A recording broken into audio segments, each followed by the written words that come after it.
Capítulo primero. Primeros sueños y experiencias de trance. Considerando el peculiar interés que los sueños habían de tener más adelante en mi vida, creo que sería apropiado empezar esta historia retrocediendo a los días en que era yo muy joven y los pequeños y divertidos tranvías tirados por caballos con sus alegres campanas pasaban ruidosamente delante de mi casa en la calle Seven Sisters. Algunos puntos de importancia serán traídos a la luz, aunque naturalmente tuvieron que pasar muchos años antes de que yo fuese capaz de apreciar su significado. Sería útil también aclarar la cuestión de si mis experimentos de proyección han sido posibles debido a alguna anormalidad psíquica congénita, pero debe recordarse que, a pesar de ser generalmente rechazadas por considerárseles tonterías y falsedades, las experiencias psíquicas no son en absoluto raras en la infancia temprana. Siendo niño, progresé de enfermedad en enfermedad. A decir verdad, las primeras palabras que recuerdo haber oído fueron: "Es la difteria otra vez", y mi vida se veía a menudo detenida temporalmente por monótonos periodos en la cama, aunque animada por unos cataplasmas excesivamente calientes y unas medicinas muy desagradables. Si yo era ciertamente delicado y muy nervioso, aunque su función original no fue servir a este propósito, una cruz de latón hundida en el asfalto delante de la iglesia de Holyrood en Southampton todavía señala el lugar en el cual una vez me tiré sobre mi espalda y tuve una rabieta, para la vergüenza de mi madre y en detrimento de mi bonito traje blanco de marinerito, de lo cual se puede inferir que era yo, además un poco temperamental. Al mirar atrás me da la impresión de que en aquellos días, hasta que tuve 7 u 8 años, mis sueños eran principalmente de la variedad de pesadillas. Supongo que debe haber habido también algunos sueños alegres, pero con algunas excepciones. Estos no han dejado una huella permanente en mi memoria, y sé que cuando me iba a la cama tenía miedo de soñar. La mayor parte de estas pesadillas eran comunes y corrientes, pero habían dos de ellas que eran muy recurrentes y que tienen mucho que ver con nuestro tema de la proyección astral. A la primera de ellas la he llamado el sueño del doble. En este sueño mi madre y yo estábamos sentados en el comedor.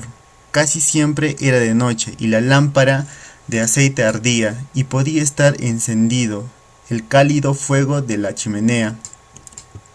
Al principio todo parecía muy normal, pero enseguida se producía un cambio extraño en la apacible escena.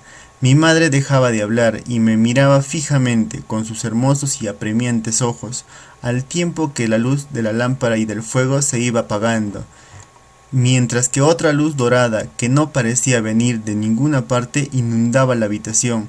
Entonces se abría la puerta y otra madre vestida exactamente igual, hasta el más mínimo detalle, entraba y caminaba hacia mí, y ella también me miraba en silencio, con unos hermosos ojos hipnóticos. Entonces el espantoso miedo se apoderaba de mí, y después del habitual esfuerzo por gritar, me despertaba realmente gritando. Ahora bien, mi madre, a quien tuve la desgracia de perder muy pronto, ya que murió cuando yo tenía 13 años, parecía la cosa más encantadora del mundo. ¿Por qué entonces me invadía el terror cuando había dos de ellas? Es cierto que este suceso era contrario al transcurrir de los acontecimientos de la vida real, pero en mis sueños solía ocurrir otras cosas milagrosas, sin que esto me asustara, pues aceptaba y no las reconocía como anormales mientras dormía. En aquella época y durante muchos más años, me pareció que el origen de mi temor se hallaba en el siguiente dilema. Me veía enfrentado a dos madres iguales como dos gotas de agua y no podía distinguir cuál de ellas era la verdadera. Y sin embargo, ¿por qué me producía tanto pánico esta incertidumbre? Ahora me inclino, a pesar que estos sueños del doble diferían de la pesadilla común, que mi cuerpo se encontraba en un estado de trance más profundo del que es habitual y durante el sueño normal, y que tenía lugar algún grado de separación, de manera que este terrible miedo irracional, tan frecuentemente asociado a este estado de trance, invadía mi conciencia. Durante mi niñez, el sueño del doble tenía lugar, creo, unas 3 o 4 veces al año, aunque a intervalos irregulares. Cuando mi madre vivía, solía aparecer en él, aunque en ocasiones la escena era distinta, y mi padre o algún otro pariente o amigo ocupaban su lugar. Ahora no puedo estar seguro de si alguna vez soñé con ella de este modo, después de su muerte, pero este sueño se fue haciendo cada vez menos frecuente, y hace años que ya no lo tengo. Solamente en una ocasión mi mujer fue la protagonista, y otra vez vi a mi propio doble. En este último caso creí ver a mi gemelo de la oscuridad, ya que parecía ser un viejo e increíblemente malvado. Pero es interesante notar que, a pesar de que me impresionó el aspecto malvado de mi doble, no le tuve miedo. La otra pesadilla, que para mí tenía una significación especial, era mucho menos frecuente y adquiría diversas formas, aunque el mismo principio subyacente se manifestaba en cada una de ellas. La he denominado el miedo de la extensión. El primer ejemplo que puedo recordar de este sueño es una interminable procesión de mineros que están vaciando sacos de carbón en una pila que va creciendo lentamente cada vez más. Algo en mí, que parece estar conectado con esta columna negra, se va estirando poco a poco. Hay una terrible sensación de predestinación, de inevitabilidad. Los mineros nunca dejarán de vaciar sus sacos, la columna negra nunca cesará de crecer hacia el cielo, y el tormento que hay en mí aumenta y aumentará hasta que luego viene el pánico, el intento de gritar y la interrupción del sueño. El último ejemplo que recuerdo de este sueño tuvo lugar cuando yo tenía aproximadamente unos 18 años. Soñé que mi abuelo y yo estábamos sentados a la mesa para cenar. De repente él tomó una moneda de 3 peniques de su bolsillo y la sostuvo entre el dedo índice y el pulgar desde el otro extremo de la mesa para que yo la visiese. «Una monedita de 3 peniques», exclamó, «pero crecerá y crecerá y crecerá, y nada podrá detenerla jamás». El volumen de su voz fue aumentando hasta que acabó en un grito: «Crecerá, crecerá, crecerá, hasta partir el mundo en dos». Ahora, a pesar de que en mi sueño la moneda no aumentaba su tamaño, algo en mí parecía estar conectado con una moneda invisible y estaba siendo estirado, creciendo cada vez más, obedeciendo al horrible monólogo de mi abuelo. Había una terrible sensación de inevitabilidad e impotencia que culminaba en pánico. Hice eco de su grito y eso interrumpió la pesadilla. Cuando era yo muy pequeño, 4 o 5 años, este sueño de la extensión hacía interrupción de vez en cuando en el estado de vigilia. Como la mayoría de los niños, a veces entraba en un estado de ensueño mientras jugaba y me quedaba mirando a la nada. Repentinamente, un cambio sutil tenía lugar en la habitación, a pesar de que todo seguía teniendo el mismo aspecto, y yo empezaba a sentir miedo. No lograba comprender la naturaleza de este cambio y solo podía explicármelo diciendo que las cosas iban mal. Yo podía tener, por ejemplo, una mano descansando sobre la mesa y la otra sobre el respaldo de mi silla. La ilusión consistía en que no podía retirar las manos de ahí, y la mesa y la silla se iban distanciando lentamente, estirándome, y no obstante al mismo tiempo yo sabía en alguna parte de mi mente que no se estaban moviendo realmente. Quizás era este acontecimiento el que impedía que el miedo adquiriera las proporciones de una pesadilla y acabara el pánico. Yo me esforzaba por retirar las manos y entonces con la misma prontitud Las cosas iban bien, otra vez. Yo era libre, pero me sentía muy desconcertado respecto a lo que me acababa de ocurrir. En una ocasión, mientras mis manos descansaban sobre la cubierta del ganchillo de mi caja de juguetes, el tejido pareció expandirse y separar mis dedos. Cuando las cosas iban mal, tanto si había luz diurna como esta provenía de una lámpara, esta cambiaba de una forma similar a la que describí en el sueño del doble. Creo que estas pesadillas de la extensión eran probablemente también el resultado de un estado físico anormal, al estar en el cuerpo en un trance inusualmente profundo y que estaban invadidas por el miedo peculiar de este estado. Aquí puede haber tenido lugar también algún grado de separación de los vehículos, exteriorizando al surgir en mi conciencia la idea de la tensión o extensión. Las experiencias de extensión durante la vigilia estaban obviamente provocadas por la autohipnosis. En este punto es posible que algunos de mis lectores de orientación psicoanalítica se sientan tentados a hacer este comentario. Este Fox parece haber desfondado, ya que sus experimentos de proyección durante la más temprana infancia estuvo dominado por las ideas del doble y de la extensión, y todo el resto es la continuación de estos dos hechos. Sus supuestas aventuras fuera del cuerpo han sido puramente imaginarias. Bueno, si yo fuese la única persona que ha tenido este tipo de experiencias, esta línea de crítica sería digna de una atención seria, aunque incluso entonces creo que sería difícil hacer que el psicoanálisis abarque todos los hechos del caso. No obstante, uno no tiene más que dirigirse a del honorable Rap Shirley para ver la enorme cantidad de evidencias confirmatorias que han aparecido después de la publicación de mi artículo The Pineal Dower en la revista Occult Review del abril de 1920, aunque en mi opinión las experiencias narradas en este capítulo son de un interés indudable por la luz que vierten sobre mi constitución psíquica. No creo que se pueda decir con justicia que invalidan los resultados de mi investigación. Personalmente estoy dispuesto a consultar mi horóscopo, al cual me referiré más tarde para buscar la verdadera explicación de estas fuerzas que se manifestaron en mi vida, produciendo primero los sueños del doble y de la extensión y más adelante los experimentos que son el tema del libro. A veces justo antes de quedarme dormido veía a través de mis párpados cerrados una cantidad de pequeños círculos vibrantes de color azul brumoso o de malva. Ahora describiría esta estructura como algo parecido a una masa de huevos de rana y apenas en la frontera de la visibilidad. Al principio estos círculos estaban vacíos, pero al poco rato un diminuto rostro sonriente con penetrantes ojos azul acero parecía en cada círculo, y yo oía un coro de voces burlonas que hablaban con mucha rapidez, como si estuvieran entonando con la vibración.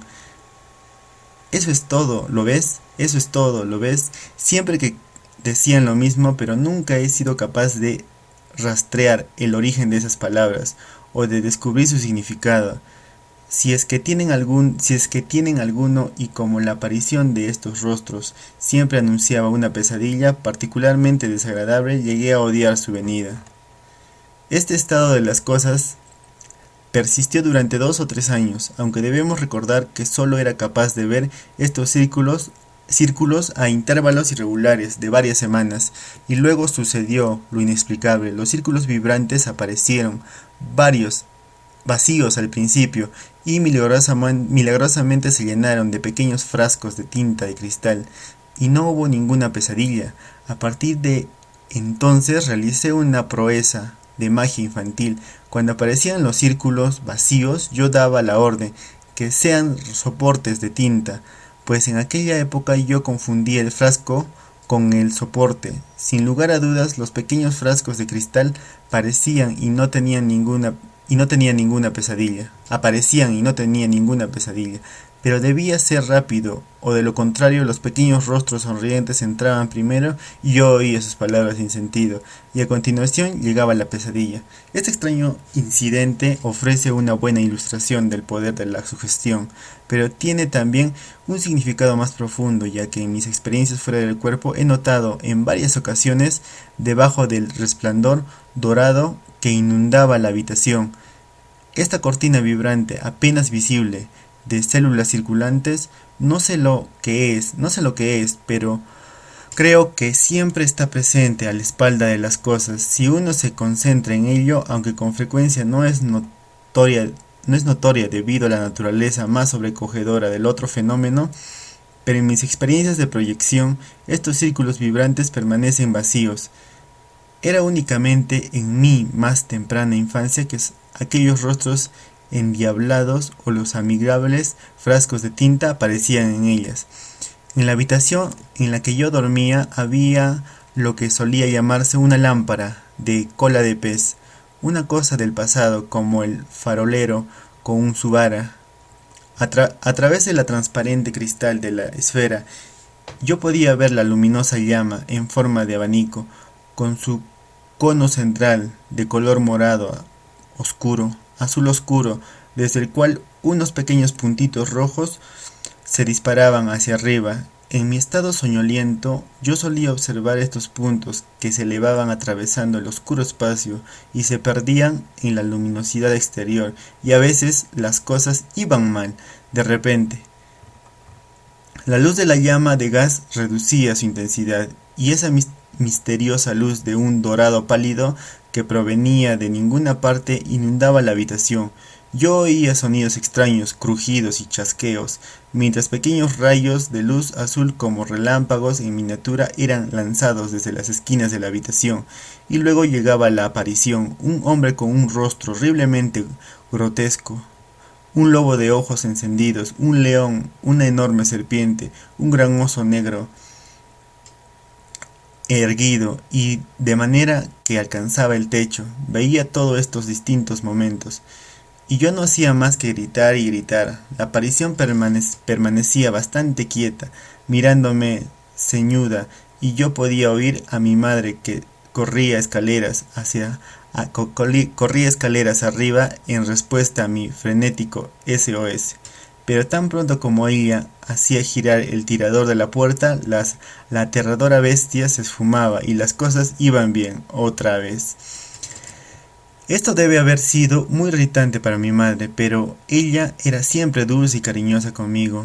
Ella por supuesto pensaba que yo había estado soñando y me aseguraba que había sido solo una pesadilla. Bueno, yo sé que no lo era. Estas experiencias, que eran muy poco frecuentes y que probablemente se terminaron cuando yo tenía 6 años, eran sin duda el resultado de un trance autoinducido provocado al mirar fijamente a la llama del gas. Tales apariciones, las luces y los sonidos son acontecimientos normales cuando uno está en estado de trance, que es el preludio a la proyección consciente. Hay una cosa, sin embargo, que me desconcierta. No puedo comprender por qué mis gritos no interrumpían el trance antes de que mi madre entrara a la habitación. Quizás se deba a que mi memoria es poco fiable respecto al momento exacto en el cual la aparición desaparecía, pero no creo que esta sea la explicación. Solo una experiencia de naturaleza placentera entra en esta categoría.